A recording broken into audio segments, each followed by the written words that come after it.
இன்னைக்கு நம்ம பார்த்தது போல பக்குவப்படுத்திக்கொள் அப்படிங்கிற ஒரு தலைப்புல நம்ம இன்னைக்கு கத்துடைய வார்த்தையை தியானிக்க போகிறோம். ஸோ இன்னைக்கு நான் யோசிச்சுட்டு இருக்கும்போது நான் லாஸ்டா தான் நான் மெசேஜ் கொடுக்கலாம்னு சொல்லி நான் ப்ரிப்பேர் ஆனேன். அப்போ எனக்கு மைண்ட்ல வந்த ஒரு விஷயம் இன்னைக்கு நிறைய பேர் கஷ்டப்படுகிற ஒரு விஷயம். இன்னைக்கு நம்மளால பக்குவப்படுத்திக் கொள்ள முடியவில்லை. நம்முடைய லைஃப்பை அடாப்ட் பண்ணிக்கிற நம்மளால முடியவில்லை. இந்த சர்வைவல் ஆஃப் த ஃபிட்டஸ்ட் அப்படின்னு சொல்லி இந்த உலகத்துல ஒரு வாக்கியம் சொல்லுவாங்க. என்னன்னா, இந்த உலகத்துல யார் ஃபிட்டா இருக்கிறாங்களோ அவங்க தான் உலகத்துல உயிர் வாழ முடியும். ஃபிட்டா இல்லாம இருக்கிறவங்களால இந்த உலகத்துல வாழ முடியாது. நான் பிசிக்கல் ஃபிட்னஸ் மட்டும் சொல்றேன், மென்டல் ஃபிட்னஸ், ஸ்பிரிச்சுவல் ஃபிட்னஸ் எல்லாத்தையும் சேர்த்து சொல்றேன். நம்மளால இந்த உலகத்துக்கு ஏத்த மாதிரி நம்மளால நம்மை தயார்படுத்திக் கொள்ள முடியவில்லை என்றால் இந்த உலகத்துல வாழ முடியாது. இன்னைக்கு நம்ம பலர் கஷ்டப்படுகிற ஒரு விஷயம், அதுவும் முக்கியமா கிறிஸ்தவர்கள் கஷ்டப்படக்கூடிய ஒரு விஷயம். இந்த கஷ்டமான சூழ்நிலையில நம்மளால இந்த உலகத்துல எப்படி நம்மளால, ஏன்னா உலகம் சொல்லி வசனம் சொல்லுகிறது, இந்த உலகத்திற்கு ஒத்த வேஷம் தெரியாதுங்கள் அப்படின்னு சொல்லுகிறது. அப்படின்னா உலகத்துல இருந்தே நீ எதுக்கும் உலகம் மாதிரியே ஃபுல்லா இருக்காதுங்கிறது அர்த்தம் கிடையாது. இன்னைக்கு நம்ம இந்த டிஷர்ட் நான் போட்டிருக்கிறேன். சோ இந்த உலக மனுஷன் இதே டிஷர்ட் தான் போட்டிருக்கிறான். அவன் போட்டிருக்காங்கிறதுக்காக நான் போடாம இருக்க முடியுமா? கிடையாது. அப்போ நம்ம எதை செய்யணும், எதை செய்யக்கூடாது, எந்த இடத்துல நம்ம எப்படி இருந்து கொள்ள வேண்டும், எப்படி நம்மளை அடாப்ட் பண்ணி கொள்ள வேண்டும், அதேனும் கர்த்தருக்கு பிரியமாய் அடாப்ட் பண்ணி கொள்ள வேண்டும். ஒருத்தன் குடிக்கிறான், ஒருத்தன் தப்பான வழியில போறான்னா அந்த இடத்துல நானும் அவனே மாதிரி இருக்கேன்னு சொல்லி நம்ம போகக்கூடாது. ஆனா அந்த இடத்துல நம்ம எப்படி கர்த்தருக்கு பிரியமாய் நம்மளை அடாப்ட் பண்ணி வாழ்ந்து கொள்ள வேண்டும். இந்த உலகத்துக்கு ஒத்த வேஷம் இல்ல. ஆனா அந்த உலகத்துல வாழ்வதற்கு தேவையான காரியங்களை நம்ம எப்படி கற்றுக்கொண்டு வாழ வேண்டும்ங்கிறத நான் இன்னைக்கு நம்ம பேச போகிறோம். நம்ம யோசிப்பை குறித்து நிறைய பேசியிருக்கிறோம். அன்னைக்கு 2-3 மனிதர்கள், யோசேப்பு, தானியேல், ஆபிரகாம் பேச போறோம். முதல்ல ஆபிரகாம்ல இருந்து ஸ்டார்ட் பண்ணலாம். ஆபிரகாமுடைய நேட்டிவ் பிளேஸ் பாபிலோன், கல்தேயர்ங்கிற ஒரு இடத்துல இருந்து வருகிறார். ஆதி ஆகமத்துல நீங்க வாசித்து பாத்தீங்கன்னா, ஆதி ஆகமம் 11வது அதிகாரத்துல 28வது வசனத்தை வாசிக்கிறேன். ஆரான் தன் ஜன்ம பூமியாகிய ஊர் என்கிற கல்தேர் தேசத்துக்கு பட்டணத்திலே தன் தகப்பனாகிய தேராக மறிக்கும் முன்னே மறித்தான். இதுக்கு முன்னாடி நீங்க பாத்தீங்கன்னா, தேவன் எங்க இருந்து ஆபிரகாமை அழைக்கிறாருன்னா, ஆபிரகாமுடைய ஊர் அவனுடைய ஊருடைய பேரே ஊரு தான். நமக்கு எல்லாருக்கும் தெரியும். 31வது வசனம், தேராகு தன் குமாரனாகிய ஆபிராமையும், ஆபிராம் அப்படின்னு போட்டிருக்கிறது ஆபிரகாம், ஆரோனுடைய குமாரனும் தன் பேரனுமா இருந்த லோத்தையும் தன் குமாரன் ஆபிராமுடைய மனைவியாகிய தன் மருமகள் சாராயும் அழைத்து கொண்டு அவர்களுடனே ஊர் என்கிற கல்தேயருடைய பட்டணத்தை விட்டு கானான் தேசத்துக்கு போக புறப்பட்டான். அப்போ ஆபிரகாமுடைய நேட்டிவ் பிளேஸ் கல்தேயருடைய பட்டணமாகிய ஊர், அதாவது பாபிலோன் தேசம். பாபிலோன் தேசத்துல ஊருங்கிற ஒரு ஊர்ல இருந்து வந்திருக்கிறார் தான் ஆபிரகாம். சோ இங்க இருந்து தேவன் தன்னை கானானுக்கு போக சொன்னதுனால கானானுக்கு போகிறார். ஓகே, என்னைக்குமே நம்ம புரிந்து கொள்ளுங்க. இன்னைக்கு நிறைய பேர் இன்னொரு ஊர்ல இருந்து ஒரு ஊருக்கு போவாங்க. மோஸ்ட்லி நிறைய பேர் எங்கன்னா அந்த சிட்டிஸ்க்கு போவாங்க. பெங்களூர், சென்னை இந்த மாதிரி சிட்டிஸ்ல போயிட்டு வேலைக்காக போவாங்க. அது ரொம்ப கஷ்டமா இருக்கும். நம்ம கிராமத்துல இருந்து பிறந்து வளர்ந்துட்டு திடீர்னு ஒரு நகரத்துக்கு போகும்போது இந்த ரோடை கிராஸ் பண்றதெல்லாம் இருக்கிறதுல பெரிய கஷ்டமா இருக்கும். இந்த ரோடை கிராஸ் பண்றது, ஒரு பழகிறது, அவங்களுடைய லாங்குவேஜ், அவங்களுடைய டயலக்ட், ஸ்லாங் எல்லாம் டிஃப்ரெண்டா இருக்கும். ஸோ நீங்க ஊரோட ஸ்லாங்ல பேசும்போது ஈஸியா சொல்லிடுவாங்க, நீ இந்த ஊருக்காரே அப்படின்னு சொல்லிட்டு. பேதுரு போல உன்னுடைய பேச்சு, நீ கலிலியன் தான், உன் பேச்சு அதுல தெரியுது அப்படிங்கிற மாதிரி கண்டுபிடிச்சிருவாங்க. அப்போ ஒரு ஊர்ல இருந்து இன்னொரு ஊருக்கு, முக்கியமாக ஒரு சிட்டிக்கு போகும்போது பயங்கர கஷ்டமா இருக்கும் அடாப்ட் பண்ணிக்கிறதுக்கு. ஆனா அதை அடாப்ட் பண்ணிக்கிறவங்க நல்லா த்ரைவ் பண்ணுவாங்க, நல்லா சந்தோஷமா வாழ்வாங்க, சக்சஸ்ஃபுல்லா இருப்பாங்க. ஆனா அடாப்ட் பண்ணிக்க முடியாதவங்க என்ன பண்றேன், ஏன்னா நான் பாக்குறேன் நிறைய வாலிபர்கள் சென்னைக்கு வர்றதை பாக்குறேன். நிறைய பேரால கொஞ்ச நாளைக்கு மேல இருக்க முடியாது. ஏன்னா ஊரை விட்டு வெளியே வர முடியாது. அவங்க ஊர்ல நல்ல ஜாலியா குளத்துல குளிச்சேன், மரத்துல ஏறினேன்னு இருந்தவங்களுக்கு சென்னையில இருக்க முடியாது. அப்ப என்ன பண்றாங்க, கொஞ்ச நாள்ல எனக்கு காசு சம்பாதிக்கணும்னு கூட பரவாயில்ல, நான் ஊர்ல போய் சும்மா போய் இருந்துக்கிறேன்னு சொல்லி நிறைய பேர் ஊருக்கு போயிடுறாங்க. இன்னைக்கும் ஆண்டவர் நமக்கு சொல்ற ஒரு விஷயம், நீங்க அடாப்ட் பண்றதுக்கு நீங்க பழகிக்கணும் அப்படிங்கிறார். எனக்கு எப்படி நம்ம ஒரு வேலை விஷயமாக ஒரு ஊர்ல இருந்து ஒரு ஊருக்கு போகும்போது நம்ம நம்மளை அடாப்ட் பண்ணிக்கிறோமோ, அதே போல இன்னைக்கும் இந்த உலகத்துல வாழ்வதற்கு சில காரியங்கள் நமக்கு தேவை. அதுக்கேற்ற விதமா நம்ம அடாப்ட் பண்ணிக்கொள்ள வேண்டியது ரொம்ப அவசியம். இன்னைக்கு நான் ரொம்ப ஸ்பிரிச்சுவலான சைடுக்கு நான் போக போறது கிடையாது. ஏனென்றால் இன்னைக்கு சின்ன விஷயங்கள்ல கூட நம்ம விழுந்து போகிறோங்க. நமக்கு இன்னைக்கு ஒரு டீச்சிங் மாதிரி தான் இருக்க போகுது. சின்ன சின்ன விஷயங்களை நான் உங்களுக்கு கற்றுத்தர போகிறேன். எப்படி வேதாகமத்துல எப்படி இந்த மனிதர்கள் அடாப்ட் பண்ணிக்கிட்டாங்கிறத வச்சு நான் உங்களுக்கு சொல்லித்தரேன். அடாப்டேஷன் ரொம்ப முக்கியம். முதல்ல எப்படி அடாப்ட் பண்ணிக்கிறோங்கிறது தெரிஞ்சுக்கிறது முன்னாடி அடாப்ட் பண்ணிக்கிறது ரொம்ப அவசியங்கிறத தெரிஞ்சுக்கணும். சில ஆட்கள் சொல்லுவாங்க, நான் இப்படிதான் இருப்பேன், நான் இப்படிதான் இருப்பேன், என்னை யாரும் மாத்த முடியாது. அப்படிங்கிறவங்களுக்கு இந்த உலகத்துல வாழ்றது ரொம்ப கஷ்டங்க. யாராவது நான் வந்து என் கேரக்டர் இதுதான், நான் என்ன மாத்திக்க மாட்டேன்னு யாராவது இந்த இடத்துல சொல்லிட்டு இருந்தீங்கன்னா இந்த உலகம் உங்களுக்கானது கிடையாது. அதே போல வேதாகமும் உங்களுக்கானது கிடையாது. தேவன் விரும்புகிற ஒரு மனுஷன் தன்னை எந்த சூழலிலும் தன்னை மாற்றிக் கொள்கிறவனாக இருக்கணும். ஆண்டவர் ஒரு வார்த்தை சொன்னா உடனே கீழ்ப்படிந்து நான் என்னை மாற்றிக் கொள்கிறவனான் ஆண்டவரால் பயன்படுத்த முடியும்.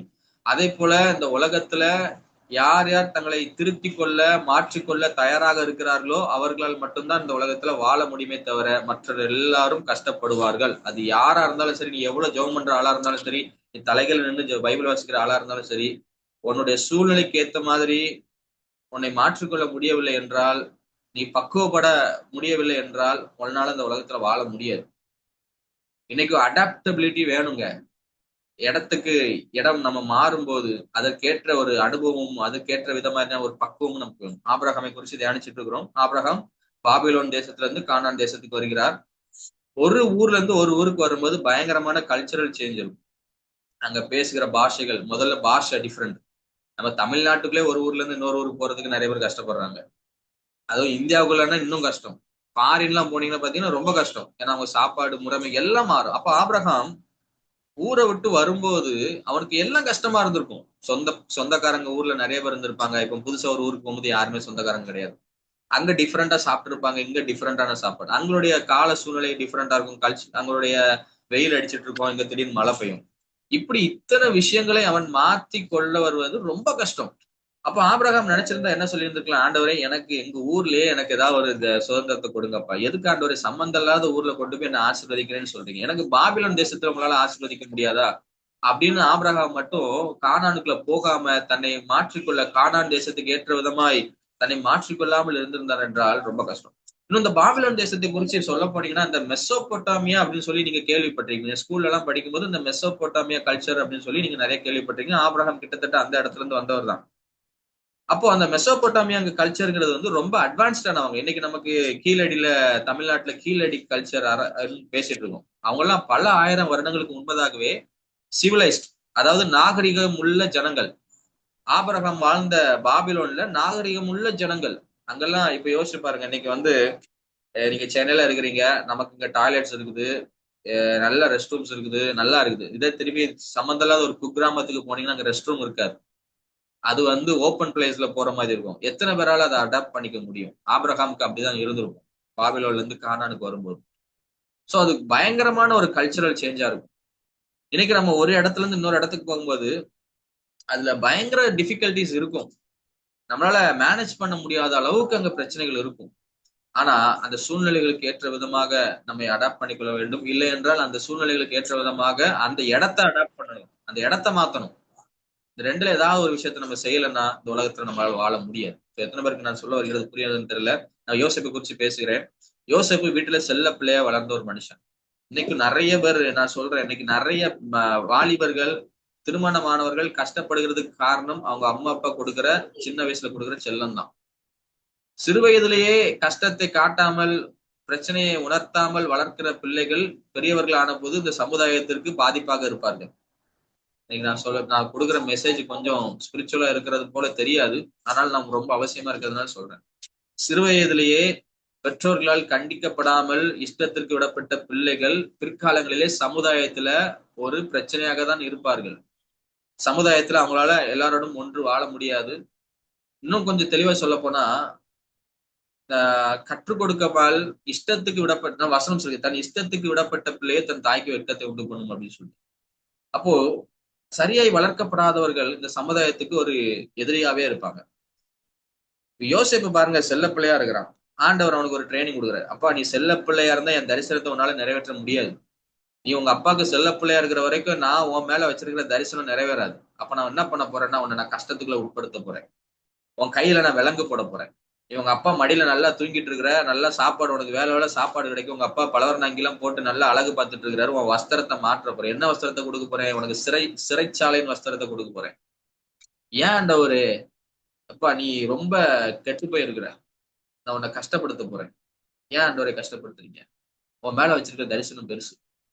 நீ அதற்கு உன்னை அடாப்ட் பண்ணிக்கலன்னா உன்னால அந்த தரிசனத்தை நிறைவேற்ற முடியாதுங்க. ஆண்டவர் சில நேரங்கள்ல நம்ம கம்ஃபோர்ட் எல்லாத்தையும் உறிஞ்சிருவாரு. ஏன்? அடாப்ட் பண்றதுக்கு நீ பழகணும். பவுல் அதான் சொல்கிறார், எனக்கு வாழ்ந்திருக்கவும் தெரியும், தாழ்ந்திருக்கவும் தெரியும். எனக்கு ஒருத்தங்க பிரியாணி வச்சு கொடுத்து நல்லா சாப்பிடுன்னு சொன்னா சாப்பிடணும். அதே நேரத்துல ஒரு பச்சை பழைய சோறு கொடுத்து சாப்பிடணும்னாலும் சாப்பிடணும். எதையும் செய்வதற்கு தயாராக இருக்கிற மனுஷன் தான். அதான் பவுல் சொல்றாரு, எல்லாருக்கும் எல்லாமும் ஆனேன் அப்படிங்கிறார்.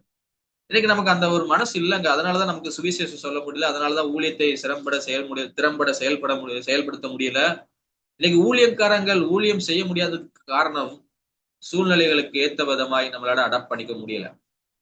செய்தி இன்னைக்கு ரொம்ப பெருசா போயிட்டு இருக்கு. இன்னைக்கு யோசிச்சு பாருங்க, இன்னைக்கு ஊழியம் செய்யற மெத்தட்னா உடனே நம்ம என்ன மெத்தட் யோசிக்கிறோம்னா, ஒரு சர்ச்சை கட்டணும், இல்லைன்னா போய் தெருவில் போய் டிராக்ஸை கொடுக்கணும், இவ்வளவுதான் ஊழியங்கள். இதை தாண்டி ஊழியங்கள் மைண்டே வரமாட்டேங்குதுங்க. இதெல்லாம் பழைய, நம்ம இன்னும் இந்த காலத்துக்கு ஏத்த விதமாய் நம்மை மாற்றிக்கொள்ளவில்லை. இன்னைக்கு உலகம் ஃபாஸ்டா போயிட்டு இருக்கு, நம்ம பழைய மெத்தடே யூஸ் பண்ணிட்டு இருக்கிறோம். அடாப்ட் பண்ணிக்கணுங்க. உலகத்துக்கு ஏத்த மாதிரி ஃபாஸ்டா ஓடுறதுக்கு, நீ காலாட்களோட ஓடும் போதே சோர்ந்து போயிடுற, நீ குதிரைகளோட இன்னும் நீ நிறைய ஓடணும். நீ இப்பவே டயர்ட் ஆயிடுச்சு, எனக்கு முடியலப்பா, என்னால முடியலப்பான்னு உட்கார்ந்து தூங்கிட்டு இருக்கிற. நீ இன்னும் நிறைய செய்ய வேண்டி இருக்குது. யோசிச்சு பாருங்க, இந்த உலகம் ஃபாஸ்டா போயிட்டு இருக்குங்க. கொஞ்சம் யூடியூப்பை ஓபன் பண்ணி பாருங்க, உலகத்துல ஞானம் பெருகி கொண்டிருக்கிறது. கிறிஸ்தவனை விட வசனம் தெரிஞ்சவங்க உலகத்துல யூடியூப்ல நிறைய பேர் இருக்கிறாங்க, கிறிஸ்தவன் தப்புன்னு போதிக்கிறதுக்கு. இன்னைக்கு நமக்கு கிறிஸ்தவங்க நமக்கு வசனம் தெரிய மாட்டேங்குது. எவ்வளவு நம்மை மாற்றிக்கொள்ள வேண்டியது இருக்குது, எவ்வளவு நம்மை பக்குவப்படுத்திக் கொள்ள வேண்டியது இருக்குது. நம்ம இன்னும் காலத்தை வேஸ்ட் பண்ணிட்டு இருக்கோம். நிறைய விஷயங்கள் நம்மை மாற்றிக்கொள்ள வேண்டும். நான் ஆவிக்குரிய விஷயங்களையும் சொல்றேன், உலக விஷயங்களையும் சொல்கிறேன். யோசேப்பு ரொம்ப செல்லமாக வளர்க்கப்பட்ட ஒரு பையன். வீட்டுல அவனுக்கு எல்லாம் கிடைக்கும். ஆனா ஆண்டவர் அவனுக்கு ஒரு விஷயத்தை கற்றுக் கொடுக்கிறார். யோசேப்பே, நீ கஷ்டத்தையும் கற்றுக்கொள்ள வேண்டும். நீ இவ்வளவு நாள் நல்லா செல்லமா வளர்ந்துட்ட, பாசத்தோட வளர்ந்துட்ட. உனக்கு இன்னைக்கு வெறுப்பை நான் கற்றுக் கொடுக்குறேன். உன் மேல வெறுப்பை காட்ட போறாங்க, இதையும் நீ சமாளிச்சு வரணும். உன்னை கஷ்டத்துக்குள்ள உட்படுத்துவாங்க, அதை நீ சமாளிச்சு வரணும். உன்னை அவங்க பாடுகளுக்கு உட்படுத்துவாங்க, நீ சமாளிச்சு வரணும். உனக்கு சோறு தர மாட்டாங்க, நீ அதை சமாளிச்சு வரணும். உன்னை சிறைச்சாலையில அடைப்பாங்க, நீ சமாளிச்சு வரணும். யோசேப்பை பாத்தீங்கன்னா, யோசேப்பு எந்த இடத்துல வச்சாலும் யோசேப்பு அந்த இடத்துல வேலையை சிறப்பா செய்வாருங்க. அடாப்ட் பண்ணிக்கிறாரு. அவர் போத்திபாருடைய வீட்டுல அடிமையா கொண்டு போகப்படுறாரு. கொண்டு போனா போத்திபாருடைய வீட்டுல அவர் தான் பெஸ்டா இருக்கிறாரு. அவர் தான் விசாரணை, எல்லாத்துலயும் அவர் தான் பெஸ்ட். சரி, அங்க ஒரு பிரச்சனை நடந்து சிறைச்சாலையில போறாரு. சிறைச்சாலையில போனாலும் அங்கேயும் அவர் தான் பெஸ்ட். இருந்த இடங்கள் மோசமா இருந்தாலும் அந்த இடங்களில் எல்லாம் தன்னுடைய சிறந்த 100% எஃபோர்ட்டை போடுறாரு. தேவன் அவரை பக்குவப்படுத்துகிறார். இன்னைக்கு பாருங்க, நம்ம யோசிக்கிறோம், எனக்கு வீட்டுல சோறு இருந்தா நான் நல்லா இருப்பேன், ஆண்டவர்கிட்ட இருப்பேன். எனக்கெல்லாம் சிறைச்சாலை எல்லாம் இருக்க முடியாது, எனக்கெல்லாம் அடிமை வாழ்க்கையெல்லாம் வாழ முடியாது. எங்க போனாலும் அடிமையா இருக்கும், சுயாதனமா இருக்கும். எந்த இடத்துல நம்ம வாழ்வதற்கு கற்றுக்கொள்ள வேண்டும். இன்னைக்கு நிறைய பேர் பிரச்சனை என்ன தெரியுமா? நான்லாம் இங்க ஒரு காலத்துல எப்படி வாழ்ந்தேன் தெரியுமா? ஒரு காலத்துல எங்க வீட்டுல நிறைய கல்யாணம் முடிஞ்சவங்க சொல்லுவாங்க, எங்க கல்யாணம் முடியறதுக்கு முன்னாடி நான் எப்படிலாம் இருந்தேன் தெரியுமா? அப்ப இதுதான் உன் வாழ்க்கை, இந்த வாழ்க்கையை நீ ஏற்றுக்கொள். நீ இன்னும் அதிக அறிவாளியா இருந்தா உன் வாழ்க்கையை நீ மாற்றிக்கொள் நான் சொல்லுவேன். முதல்ல ஏற்றுக்கொள், பிறகு மாற்றிக்கொள். முதல்ல ஏற்றுக்கொள்ளுங்க உங்க வாழ்க்கையை, ரெண்டாவது அதை மாற்ற முயற்சி செய்யுங்க. ஓட முயற்சி செய்யுங்க. என்னைக்குமே ஒரு பிரச்சனையை பார்த்து, ஒரு பிரச்சனைய முதல்ல ஏற்றுக்கொள்ளணும், ரெண்டாவது அந்த பிரச்சனையை மாற்றணும். என்னைக்குமே பிரச்சனையை பார்த்து ஓடக்கூடாது. ஓடுகிறவன் ஒரு நாளும் சாதிக்க முடியாது. இன்னைக்கு நிறைய பேர் பிரச்சனையை பார்த்து ஓடிட்டு இருக்கீங்க. அதை அடாப்ட் பண்ணுங்க, பிரச்சனையை அடாப்ட் பண்ணுங்க, ரெண்டாவது அந்த பிரச்சனையை மாற்றுங்க. இன்னைக்கு அதை நமக்கு அந்த தைரியம் நமக்கு இல்ல. எத்தனை பேருக்கு நீங்க தோல்வியை சந்திக்கிறதுக்கு ஒரு தைரியம் இருக்கு? இன்னைக்கு நிறைய பேர் நான் பாக்குறேன், இன்டர்வியூ போவாங்க, 4 இன்டர்வியூ ஃபெயில் ஆனோட 5வது இன்டர்வியூ நான்லாம் போக மாட்டேன், எனக்கு அவ்வளவுதான், வேலையே தேவையில்லை அப்படின்னு உட்காந்துருவாங்க. நீ வேலைக்கு போக முடியாது, கடைசி வரைக்கும் உலகத்துல எதுவும் சாதிக்க முடியாது. இன்னைக்கு 100 நீதிமான் 7 தரம் விழுந்தாலும் மறுபடியும் எழுந்திருப்பான் என்று வசனம் சொல்கிறது. மறுபடியும் எந்திரிச்சு போகணும், மறுபடியும் ஓடணும். நான் தான் சொல்றேன், முதல்ல அதுல நீ உன்னை மாற்றிக்கொள், முதல்ல உன்னை ஏற்றுக்கொள், உன் சூழ்நிலையை முதல்ல ஏற்றுக்கொள், ரெண்டாவது உன் சூழ்நிலையை மாற்று. எடுத்தோடனே உன் சூழ்நிலையை மாற்ற முடியாது, முதல்ல உன் சூழ்நிலையை ஏற்றுக்கொள். இதுதான் என் சூழ்நிலை, இப்படிதான் இருக்கு, என் வீடு நிலைமை இப்படிதான் இருக்கு, அதை முதல்ல ஏத்துக்கோ. ரெண்டாவது அதை மாத்த முயற்சி செய். ஓடாத, சூழ்நிலையை கண்டு ஓடாத. ஓடிட்டே இருக்கிறதுனால ஒரு பிரயோஜனம் கிடையாது. யோசேப்பு சூழ்நிலையை ஏற்றுக்கொண்டான். சரி, ஜெயில வைக்கிறீங்களா, அக்செப்ட் பண்ணிக்கிறேன். அந்த ஜெயில என்னால என்ன பண்ண முடியுமோ அதை நான் பண்றேன். ஆண்டவர் ஒரு நாள் யோசேப்பை உயர்த்தினார். இன்னைக்கு நீங்க இருக்கிற இடங்கள்ல அந்த இடத்துக்கு ஏத்த விதமாக உங்களை மாற்றிக்கொண்டு அந்த இடத்தை மாற்றுங்க. கர்த்தர் உங்களை வாழ்க்கையை மாற்றுவார். நம்ம சூழ்நிலையை பார்த்தோன்னே, இன்னைக்கு ஜெயில போட்டோன்னே சோர்ந்து போய் படுத்து போய் தூங்கிட்டு ஒண்ணுமே முடியாம உட்கார்ந்துடுறாங்க. அதை இங்க அதுல பெஸ்ட கொண்டு வாங்க வெளியே. யோசேப்பு எப்படி சிறைச்சாலையில இருக்கிறான், ஆனா சும்மா இல்ல, சிறைச்சாலை தலைவன் யோசேப்பிட்ட எல்லாத்தையும் ஒப்பு கொடுக்குறான், எல்லாத்தையும் நீ பாத்துக்கோ அப்படின்னு சொல்லி. இன்னைக்கும் நம்ம செய்யற விஷயங்கள்ல பெஸ்டா செய்யணும், அடாப்ட் பண்ணிக்கணும், பக்குவப்படணும். யோசேப்பை ஆண்டவர் பக்குவப்படுத்தினார். யோசேப்பை தேவன் புடமிட்டார். ஏன் தெரியுமா? அவனை ஒரு சிறந்த ஒரு தலைவனாக உருமாற்ற வேண்டும் என்று. இன்னைக்கு நம்ம கம்ஃபோர்ட் ஜோன்ல இருக்கிற வரைக்கும் பக்குவப்பட முடியாது. இடத்துக்கு போகும்போது அந்த இடத்துக்குள்ள விஷயங்களை பேசுங்க. இன்னைக்கு யோசேப்பு மட்டும் நான் எகிப்துல இருக்கும்போது நான் எபிரேய பாஷை தான் பேசுவேன்னா எகிப்துல வாழ முடியாதுங்க. ஆபிரகாம் மட்டும் பாபிலோன்ல இருந்து கானானுக்கு வந்த பிறகு நான் பாபிலோன் பாஷை மட்டும் தான் பேசுவேன்னா கானான்ல வாழ முடியாதுங்க. எந்த இடத்துல என்ன பாஷை பேசுறாங்களோ அதை நம்ம கற்றுக்கொள்ள வேண்டும். இன்னைக்கு நான் உங்களுக்கு சொல்றேன், கற்றுக்கொள்ளுங்க. இடத்துக்குள்ள அந்த இடத்துல நான் வாழ்வதற்கு என்னெல்லாம் தேவையோ அதெல்லாம் கற்றுக்கொள்ளுங்க. நான் இன்னைக்கு யோசிச்சு பாருங்க, ஹாஸ்டல் எல்லாம் படிச்சீங்கன்னா சாப்பாடு நீங்க விரும்பின சாப்பாடு கிடைக்காது. எங்க வீட்டுல எங்க அம்மா பிரியாணி தான் தருவாங்க, பிரியாணி தான் சாப்பிடுவேன் அப்படின்னா நீ பட்னியா தான் இருக்கணும். நான் சொல்லணும், ஈஸியா சொல்லணும்னா அதுதான். எனக்கு இது மட்டும் தான் நான் செய்வேன், இப்படிதான் இருப்பேன் அப்படிங்கிறவங்க வாழ்க்கையில எதையும் சாதிக்க முடியாது, எதையும் சந்தோஷமே அனுபவிக்க முடியாது. உனக்கு இருக்கிற இந்த பலத்துல, உனக்கு இருக்கிற இந்த ஆசீர்வாதத்தை நீ சிறப்பாக நீ மாற்றி நீ அதை சுதந்திரித்துக் கொள். ஒருவேளை அது ரொம்ப கஷ்டமான விஷயமா இருந்தால் ஆண்டவர் அதை உனக்கு மாற்றி தருவார். இன்னைக்கு நான் பாக்குற ஒரு விஷயம், இன்னைக்கு இந்த உலகத்துல நிறைய பேருக்கு பக்குவம் இல்லைங்க. எங்க எதை செய்யணுங்கிற அறிவு இல்ல. எந்த இடத்துல எப்படி வாழணுங்கிறது தெரியல, வாழ தெரியல. உண்மையா சொல்லணும்னா வாழ தெரியல. அதுவும் முக்கியமா கிறிஸ்தவங்களுக்கு வாழ தெரியல. இன்னைக்கு எத்தனை டிவோர்ஸ் நடக்கு, எத்தனை பேர் பிரிஞ்சு போறாங்க. காரணம் என்னன்னா பக்குவம் இல்ல. அந்த இடத்துக்கு தகுந்த மாதிரி தன்னை வடிவமைத்துக் கொள்ள அவங்களால முடியலைங்க. அதனாலதான் இத்தனை டிவோர்ஸ் நடக்குது.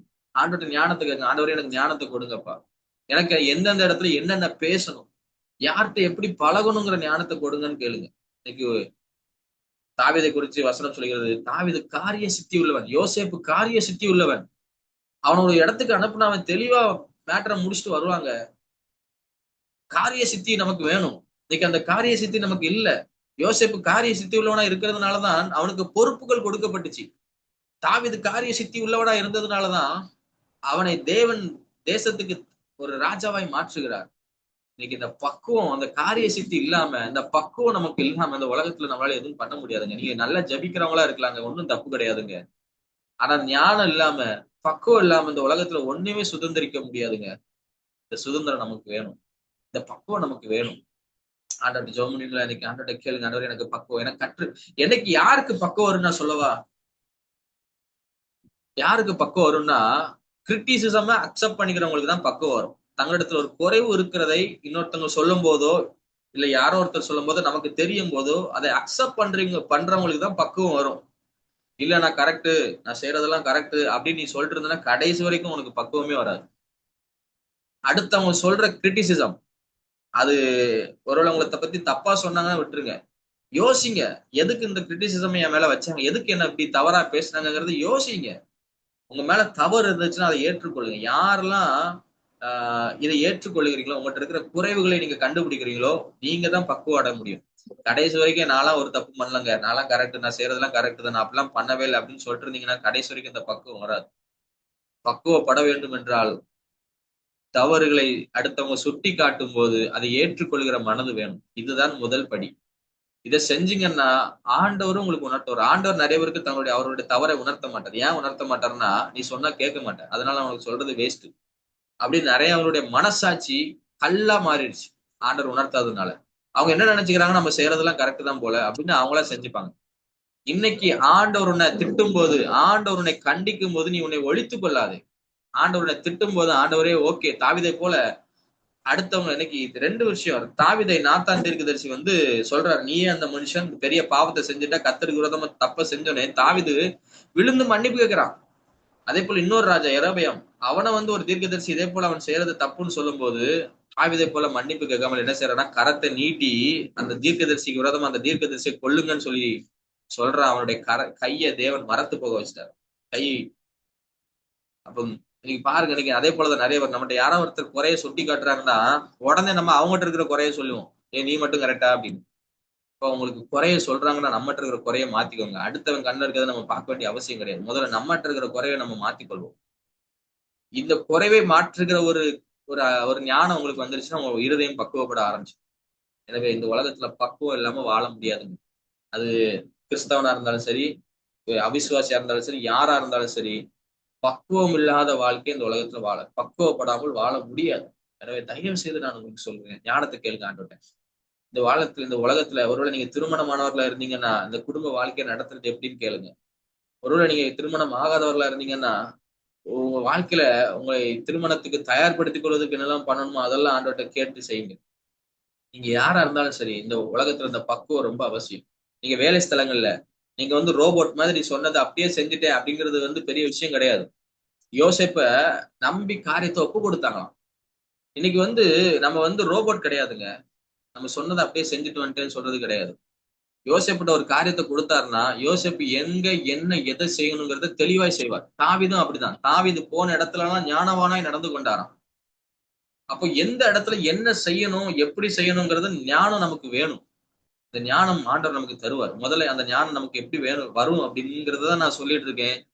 மற்றவங்க நம்மளை பற்றி குறை சொல்லும்போதோ, மற்றவங்க நம்மளை கிரிட்டிசைஸ் பண்ணும்போதோ, இல்ல தேவன் வேதாகமத்தின் மூலமாக நம்மிடத்துல ஒரு குறையை சுட்டிக்காட்டும் போதோ, அதை ஏற்றுக்கொள்ளுகிற மனப்பான்மை வேணும்.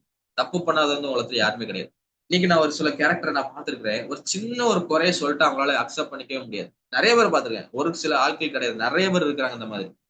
என் லைஃப்ல நெறைய பேரை மீட் பண்ணிருக்கேன். சின்ன ஒரு தவறை சுட்டிக்காட்டிட்டோம்னா, அவங்களால அத ஏத்துக்க முடியாது.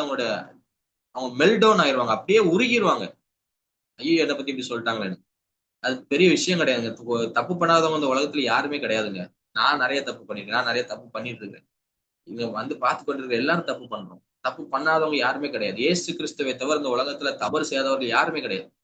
ஆனா என்னன்னா, நமக்கு அந்த தவறு தெரிய வரும்போது, நம்மை நாமே ஆண்டவர்ட்ட போய் ஆண்டவரே சாரி ஆண்டவரே நான் தெரியாம செஞ்சுட்டேன். இனிமே செய்ய மாட்டேன்னு மன்னிப்பு கேட்டுட்டு, அந்த குறைவை மாற்றிக் கொள்கிறவர்கள் தான் பக்குவப்பட முடியுமே தவிர, நான் குறைவே இல்லங்க. என்ட்ட ஒரு பிரச்சனையும் இல்லங்க. நான் நல்லா தான் இருக்கேன். உங்களுக்கு தான் கண்ணு தெரியலன்னு சொல்லிட்டு இருக்கிறவன் கடைசி வரைக்கும் பக்குவப்படவே முடியாது. அவன் கற்றுக்கொள்ளவே மாட்டான். எனவே இன்னைக்கு நான் வேதனையோடு சொல்கிற ஒரு விஷயம், நெறைய பெண்கள் இந்த பக்குவம் இல்லாமல் தன்னுடைய குடும்ப வாழ்க்கையில கஷ்டப்படுறாங்க. நெறைய பேர் இந்த பக்குவம் இல்லாம வாழ்க்கையை அழிக்கிறாங்க. வாழ்க்கையை தொலைக்கிறாங்க. நீ கஷ்டப்படுறதுக்கு ஆண்டவருக்கு நெறைய பாதை வச்சிருக்கிறாரு. ஆண்டவர் உனக்கு அனுமதிக்கிற பாதையை ஏற்றுக்கொள். ஆண்டவர் உனக்கு யோசேப்பை போல சிறைச்சாலையில அடைக்கிறாரா? கஷ்டப்படுத்துறாரா? ஒண்ணும் இல்லாம வச்சிருக்கிறாரா? உன்னை அவர் பயன்படுத்த போகிறாருப்பா. அதனாலதான் இப்படி எல்லாம் பண்றாரு அவர் உன்னை. இந்த பாடுக்கு உன்னை நீ அனுமதி. அவர் உன்னை ஒரு ஞானவானாய் மாற்றுவார். ஞானங்கிறது டப்புன்னு வானத்துல இருந்து விழாதுங்க. நிறைய பேர் அப்படிதான் நினைக்கிறோம். ஞானம் அப்படியே மேல இருந்து விழுந்துரும் அப்படின்னு ஞானவனா மாறிடுவேன். ஞானம்ங்கிறது தேவன் அனுபவத்தின் வழியா உங்களுக்கு தருவார். ஞானங்கிறது அப்படியே டக்குன்னு வர்ற விஷயங்கள் கிடையாது. ஆண்டவர் அதை உங்களுக்கு டீச் பண்ணுவார். எனவே பக்குவப்படுத்துவார். யோசேப்பு ஒரே நாள்ல அவர் தலைவனாய் மாற்றவில்லை. தாவீதை ஒரே நாள்ல ராஜாவை மாற்றவில்லை. அவனை பக்குவப்படுத்துகிறார். வனாந்திரத்தை வச்சு பக்குவப்படுத்துகிறார். நிறைய அனுபவங்கள் வழியாய் பக்குவப்படுத்துகிறார். அப்போ தேவன் கற்றுத்தருகிற காரியங்களை நீங்க கற்றுக் கொடுக்க வேண்டுமானால் கிரிட்டிசிசமா கேளுங்க. உங்களை பற்றி குறை சொல்கிறவருக்கு என்ன குறை சொல்கிறாருங்கிறத கேளுங்க. அதை மாற்றிக்கொள்ளுங்கள். தேவன் உங்களை திட்டி இதை செய்யாதன்னு சொல்லும்போது மாற்றிக்கொள்ளுங்க. உங்களை டிஃபெண்ட் பண்ணாதீங்க. நிறைய பேரோட பிரச்சனை தப்பு என்னன்னா, யாராவது ஒரு குறை சொல்லிட்டாங்கன்னா இவங்களை விட்டே கொடுக்க மாட்டாங்கன்னா அப்படி கிடையாது, இப்படி கிடையாது அப்படின்னு சொல்லி சண்டை போடுவாங்க. அப்படி டிஃபெண்ட் பண்ணிட்டே இருந்தீங்கன்னா உங்க லைஃப்ல நீங்க எதையுமே சாதிக்க முடியாதுங்க. புரிந்து கொள்ளுங்க. உங்க லைஃப்ல எது தப்பா பண்றீங்களோ அதை புரிந்து கொண்டு சரி செய்யுங்க. நீங்க இந்த உலகத்துல எந்த மூலையில இருந்தாலும் ஆசீர்வதிக்கப்பட்டவர்களாய் எந்த மூலைக்கு போனாலும் அந்த மூலையில நீங்க தான் சிறந்த மனிதர்கள். யோசேப்புக்கு எகிப்து சொந்த ஊர் கிடையாதுங்க. ஆனா எகிப்துல இருக்கிற எல்லாரும் யோசேப்புக்கு கீழே தான். ஆபிரகாமுக்கு கானான் சொந்த ஊர் கிடையாதுங்க. ஆனா அந்த கானானே தேவன் ஆபிரகாமுக்கு சுதந்திரமாய் கொடுத்தார். தானியலுக்கு பாபிலோன் சொந்த ஊர் கிடையாதுங்க. ஆனா பாபிலோன்ல எல்லாரும் தானியலுக்கு கீழே இருந்தாங்க.